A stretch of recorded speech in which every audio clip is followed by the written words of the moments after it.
The point of the fitness test is not to pass the fitness test. The point of the fitness test is to do everything you can to prepare your body for the demand that's going to be put on it. We started high school soccer last week. It's my favorite time of year. And we do tryouts all week. And part of tryouts are the fitness tests. And I tell all the girls in May what the fitness tests are. We run a timed mile. We run a bunch of sprints called a Manu, which is 20 seconds down, 40 seconds back. They're expected to do 10 of those. And we run something called the beep test, which is, you can look at it on YouTube, but it's just an endurance and a test really of like a VO2 max. Those are the 3 that I run every year. I have for the last at least 4 or 5 years. And I tell them because I want them to pass. I want them to crush them. Because if they crush them, then I know they put the miles in their legs and on their hearts so that they're going to be used to the demand of a vigorous high school soccer season. That's the point of the fitness tests, to prepare their bodies.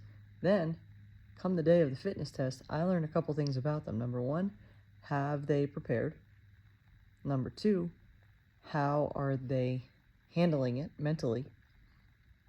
And number 3, I did the Manus at the end of tryouts one day, and then at the start of tryouts another day. And they all did better when we did it at the start of tryouts, which tells me a little bit about their mentality and a little bit about their endurance. So I tell you this because you don't play high school soccer. I don't think anybody on my email list is a high schooler, let alone a soccer player. But you maybe have seen me get up and down off the ground 500,000 times. You maybe have seen me trying to do a pull-up online. That's my goal to do by Christmas. The point of the getting up and down off the ground and the trying to do a pull-up is not to be able to get up and down off the ground or do a pull-up.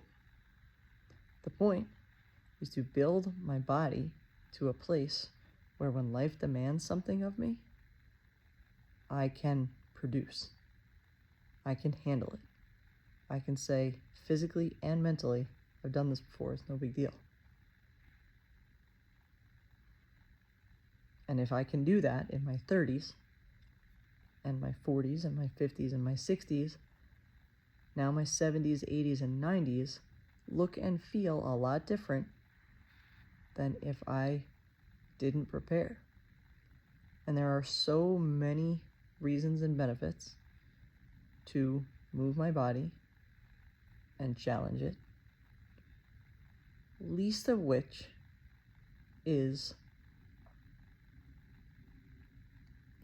not even least of which, but one of which is to be an example to my children and my family and my friends around me that this is important and I'm going to prioritize it. And we know that muscle is metabolic and it's going to help me reduce my risk of diabetes and cancer and Alzheimer's and all the scary diseases that nobody ever wants to get. I'm reducing my risk of getting those if I move my body and I exercise. And then I want to be able to do the stuff I want to do. We just went on vacation and I want to be able to walk on the sand and dive in the ocean. Until the day I die.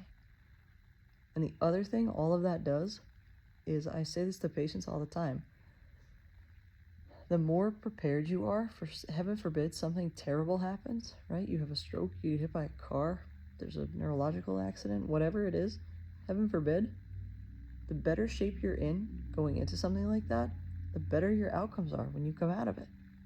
And I say that because the number of people who I saw in a hospital, and I did a very short 10-week hospital neurological rotation out in Phoenix, but the number of people who I saw who it was our job as the PTs to help them walk again and to decide, are you safe to walk at home? Are you safe to walk at a rehab center?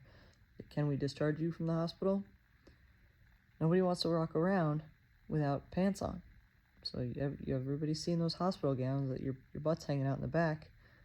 So we would get them laying down in a hospital bed, and we could pull the pants up, and we could get their pants on their ankles and up past their knees and up to their butt, and then we would have them lift your butt.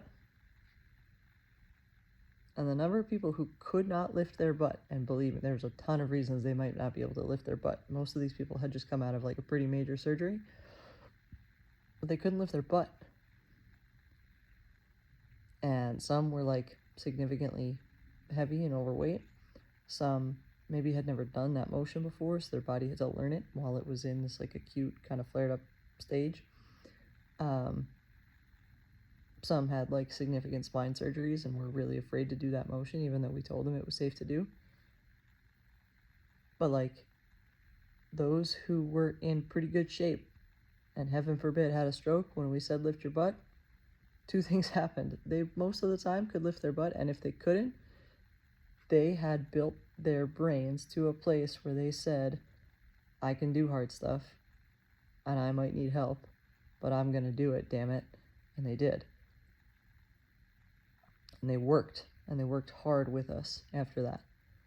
So there is so much to be said. I started this out by talking about the fitness tests. The fitness tests are important, but not for the reasons you think they're important. Being able to get up and down off the ground with as little help as possible is important. You have to dive into why is that important. And please understand, like, I'm not coming from a place of any kind of judgment, because our society just doesn't demand this of us anymore, and our bodies are very good at consuming and conserving energy. That's what they're evolutionarily designed to do. So it's not your fault. Now we know better, and we need to do better. I appreciate you guys. Thank you, as always, for spending your time, your energy, your attention, your effort with me. Keep moving and keep getting better every day.